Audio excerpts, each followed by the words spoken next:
continuación intervendrá la señora diputada doña Zaida Cantera de Castro, nacida en Madrid, comandante en retiro del Ejército de Tierra de la especialidad de transmisiones. Es diputada por Madrid y portavoz adjunta en la Comisión de Defensa del Grupo Parlamentario Socialista. Cuando quiera, señora. Señora, buenas tardes. Lo primero de todo, y en consonancia con los compañeros aquí sentados, agradecer la invitación por parte de las asociaciones que habéis hecho al Grupo Parlamentario Socialista, pues para transmitiros cuál es nuestra posición dentro del Gobierno y cuál es la interlocución que podemos tener con las distintas asociaciones. Yo voy a intentar también ajustarme al tiempo, a ver si soy medida. Voy a intentar igualmente ir directamente a los puntos concretos que nos habéis fijado a través del correo electrónico, de los que parece ser que tenéis más inquietud, porque obviamente vosotros mismos sabéis y vosotras mismas sabéis que hay muchísimos más puntos que se puede tratar. Lo primero de todo es empezar por el final del compañero de Ciudadanos, que ha dicho que buscamos, y yo creo que en eso somos copartícipes todos los o espero que seamos copartícipes todos los que estamos en la Comisión de Defensa, un mayor reconocimiento por parte de la sociedad a todos los miembros de las fuerzas y cuerpos de seguridad del Estado, y en este caso, más en particular, a los miembros de las Fuerzas Armadas. Porque creo que una de las principales problemáticas que tiene hoy día, por ejemplo, nuestra tropa de marinería e inclusive las salidas de nuestros cuadros de mando, es ese reconocimiento por parte de la sociedad. El que un militar, cuando deje su carrera profesional, en la cual no tiene por qué estar de por vida, salga a la sociedad y la sociedad le acoja con los brazos abiertos e inclusive le facilite la incorporación en el mundo laboral sin que tenga que tener el prejuicio de un determinado tipo de ideologías o un prejuicio que hoy día ni siquiera los militares que están dentro de las Fuerzas Armadas han vivido, porque es un prejuicio bastante anclado en el pasado. Bien, partiendo de esa base en la que creemos que la cultura de defensa, trasladarla a la sociedad, debe ser uno de los puntos fundamentales, en el que hay que educar a nuestra sociedad en que nuestros militares lo que hacen es servirnos a nosotros y no se sirven a ellos mismos, y que si hacen unos cometidos, unas misiones, tanto en territorio nacional como en zona de operaciones o como donde sea, en cualquier otro destacamento que no tenga por qué estar en operaciones, sino simplemente en los organismos internacionales, lo hace porque nos están sirviendo a nosotros, están sirviendo a la ciudadanía, están sirviendo a aquellos mandatos que la Cámara, en este caso el Congreso, les está dando. Y, por tanto, eso tiene que ser agradecido por parte de la sociedad, y eso hay que enseñárselo a la sociedad, que cuando hay un desfile de las Fuerzas Armadas no se critique el que haya un desfile de las Fuerzas Armadas y se vaya y se vea con orgullo, porque los miembros de las Fuerzas Armadas son ciudadanos, ni de segunda clase ni de tercera, son ciudadanos como otro cualquiera que están realizando sus labores al servicio de la sociedad. Entonces, creemos que ese es un punto muy importante, es decir, la cultura de defensa, el trasladar esa cultura. Y partiendo de esa cultura de defensa, se facilitan muchas de las políticas que nosotros tenemos pensadas para precisamente las Fuerzas Armadas. Bien, si vamos directamente a la primera, que habláis de la política de personal, nosotros ya hemos presentado, y esperemos que se apruebe, como se aprobó en esta legislatura pasada, hemos presentado la creación de una subcomisión para que se hable sobre la ley de la tropa y marinería. Yo aquí os puedo llegar y trasladar cuál es mi opinión o cuál es la opinión inclusive del Partido Socialista con respecto a cuál debe de ser la carrera profesional de los militares de tropa y marinería. Pero hemos creído más conveniente que se debe crear una subcomisión para escucharos a vosotros, para escuchar a las asociaciones, para escuchar a los mandos, para escuchar no solo al personal militar de carácter nacional, sino inclusive otros modelos de carrera militar que existen en el extranjero y que pueden ser importados por España y que pueden ser aplicados si eso es conveniente. Entonces, creemos que la mejor manera, aparte de lo que nosotros pensemos, es escucharos a través de esta subcomisión. Yo espero que se apruebe, porque en la anterior legislatura el resto de partidos políticos estuvieron de acuerdo y se aprobó por unanimidad. Bien, dentro de esta ley, esta subcomisión para crear, que en definitiva lo que buscamos es un dictamen para que posteriormente se desarrolle una ley de tropa y marinería, hay que plantearse distintas cuestiones. Y hay que ser realistas. Hay que ser realista con la situación social que vive España, con la situación económica que vive España, y no con una utopía o ideología. futura. Es decir, a mí me encantaría deciros aquí y aseguraros que todos los militares de Tripa y Marinería que entren por la puerta del Ministerio de Defensa cuando quieren alistar van a salir a los 50 años, a los 45, a los que se establezcan en ese momento, a los 62, etcétera, van a salir y van a poder desarrollar toda la carrera profesional dentro de las Fuerzas Armadas. Pero eso no es posible, eso no es viable. Y como vemos que eso no es posible y no es viable y se tiene que hablar en el seno de la subcomisión, tenemos que buscar alternativas. Esas alternativas que pasan, además, por lo que decía, por una cultura de defensa en la sociedad y que además se intercardina con otros puntos que preguntáis. Por ejemplo, no es posible que todos y cada uno de los militares que entren, porque por las diversas vicisitudes, se queden dentro de las Fuerzas Armadas, porque eso es inviable, porque eso supondría un envejecimiento excesivo de las Fuerzas Armadas. Y eso, dentro del trabajo que desarrollan nuestros miembros, masculinos y femeninos, dentro de las Fuerzas Armadas, no lo hace viable por la propia idiosincrasia del trabajo. ¿Qué es lo que hay que proponer, además? Pues hay que proponer una serie de alternativas. Una serie de alternativas que permitan que aquel militar profesional de Tropa y Marinería, al cual, desde nuestro punto de vista, se le debe fomentar y se le debe de facilitar una promoción interna desde abajo hasta arriba y una promoción horizontal, se le permita unas salidas al mercado laboral. Unas salidas que además sean viables y que sean creíbles. Porque vosotros sabéis mejor que yo que la ley de Tropa y Marinería, la ley de la carrera militar del 2007, establece que se debe facilitar a través de los famosos APROMIL, etcétera, la incorporación del militar a la vida profesional y laboral fuera. Pero eso no está siendo una realidad. Se tiene que hacer una realidad. ¿Cómo se tiene que hacer una realidad? Pues a través de diversas transformaciones dentro de las Fuerzas Armadas. La primera de ellas es el que cuando un militar realice dentro de las Fuerzas Armadas un determinado curso, ese curso no valga solo para el ámbito militar.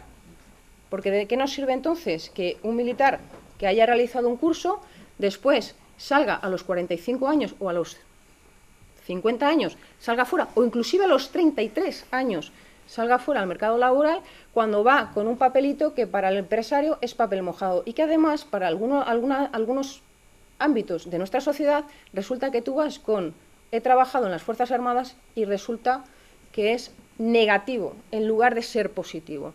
Eso hay que cambiarlo desde el punto de vista de la cultura de defensa, hay que cambiarlo desde el punto de vista de la educación y la formación propia de la ciudadanía, pero además hay que facilitar una serie de acuerdos entre el Ministerio de Defensa y el Ministerio de Educación para que los cursos que se desarrollen dentro de las Fuerzas Armadas sean homologados. Y no solo se homologuen los de los oficiales, y no solo se homologuen los de los suboficiales, y no solo se homologuen los de la Tropa y Marinería, se homologuen todos en sus distintos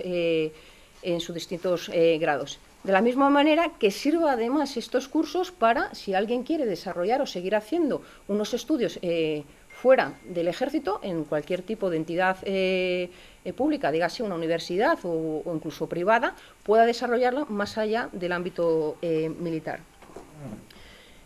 Por tanto, básicamente lo que pretendemos inicialmente es realizar una reestructuración orgánica y de infraestructuras de defensa para fijar las capacidades militares que requiere la defensa nacional hasta el año 2025 y las necesidades, que esto es importante, consiguientes de cuadros de mando, tropa y marinería, así como personal civil y reservistas.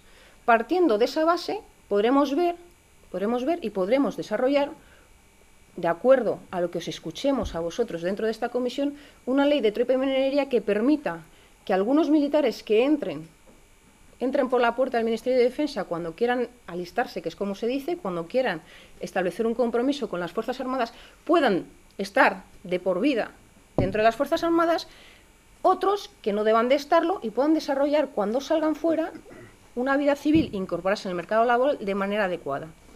Por eso, eso y un montón de cuestiones más, ¿no? Por ejemplo, la ley de tropa y marinería no solo está el facilitar una promoción interna a los profesionales que entren desde la parte, digamos, más baja del estrato social militar y que puedan ir ascendiendo verticalmente.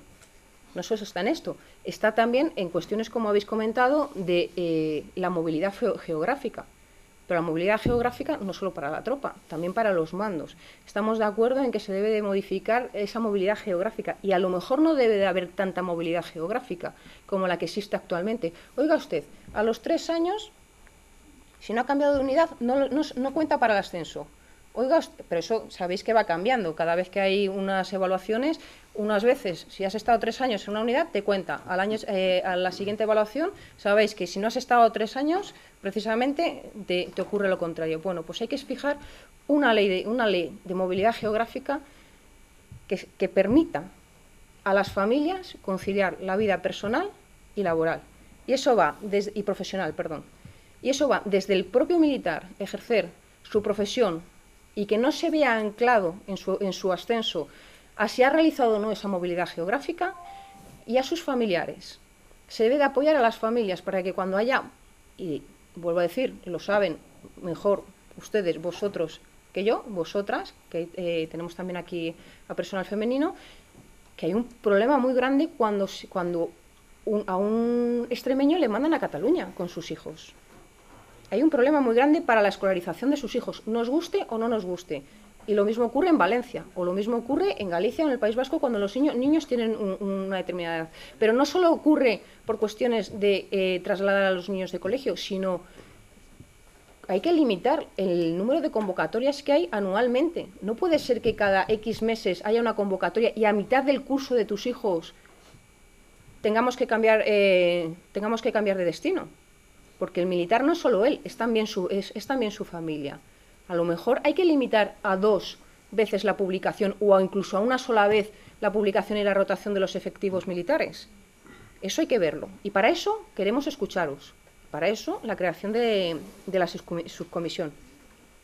En cuanto a la modificación de la Ley de Derechos y Deberes, creemos que modificaciones hay que hacer pocas, pero sí hay que mejorar sobre todo el derecho que tienen los militares al asociacionismo, que actualmente está criminalizado dentro de las Fuerzas Armadas, de alguna manera desde el punto de vista de algunos sectores, no generalicemos tampoco. Pero es cierto que en algunas unidades, y dependiendo del mando que llegue en cada momento, se permite el libre ejercicio del asociacionismo y hay en otras unidades en las que no.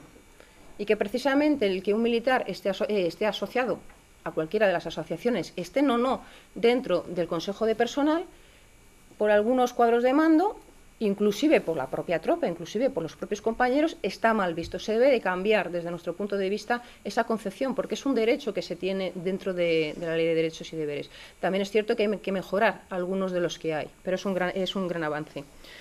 Retribuciones y jornada laboral. Esto vamos un poco en la línea con la Guardia Civil. La idea del Partido Socialista es no engañar, no mentir.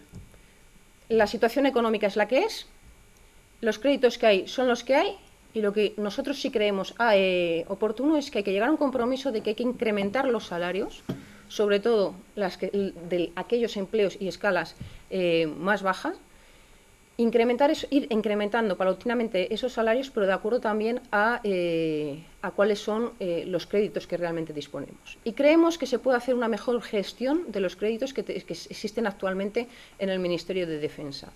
De la misma manera que creemos que hay programas especiales de armamento que a lo mejor no deben de llegar a término y deben ser sustituidos, y ese dinero a lo mejor debe de ser aprovechado de otra manera. Y esto no lo digo yo, lo dijo el jefe del Estado Mayor de la Defensa hace 2 días en la Universidad a Distancia de Madrid.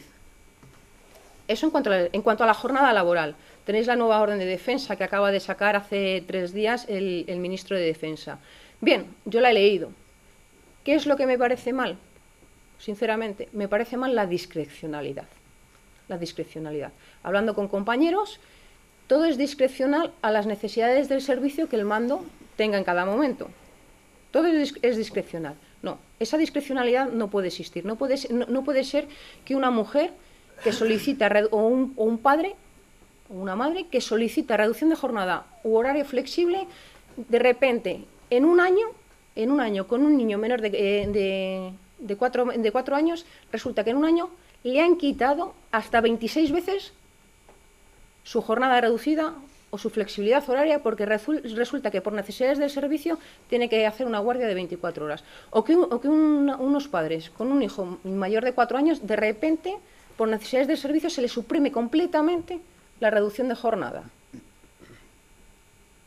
O resulta que vamos a dejar discrecionalmente al mando que se den o no se den 10 días Si te has portado bien, te damos los 10 días, y si no te has portado bien, no te damos los 10 días que te corresponden a lo mejor por haber hecho jornadas maratonianas. Y esto no es nuevo, o sea, esto no es nuevo. Vosotros habéis hecho más guardias que yo, y sabéis que hemos hecho guardias de 24 horas y al día siguiente hemos salido al campo y te has tirado 30 días en el campo, y cuando vuelves, después de estar un mes en el campo, cuando no menos, te dan un día porque te has perdido un fin de semana. Eso debe ser regulado de alguna manera y no dejarlo tanto a la discrecionalidad. Las necesidades de servicio estoy de acuerdo con ellas, pero se deben de establecer cuáles son. ¿Cuáles son esas necesidades de servicio y por qué? Bien, se aplicarán las necesidades de servicio cuando atente a la seguridad nacional, no exista un personal que pueda sustituirle en el ejercicio de las labores, la misión o el cometido que usted vaya a realizar sea insustituible o sea el único especialista que exista. Se deben de establecer cuáles son esas necesidades de servicio.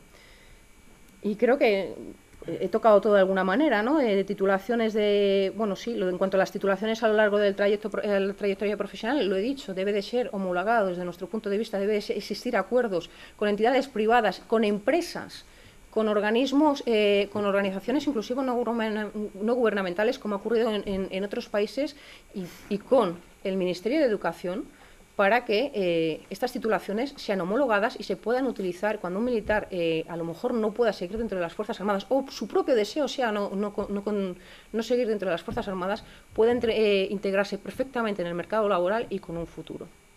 Yo creo que, básicamente... Muy bien. Son minutos. Muchas gracias.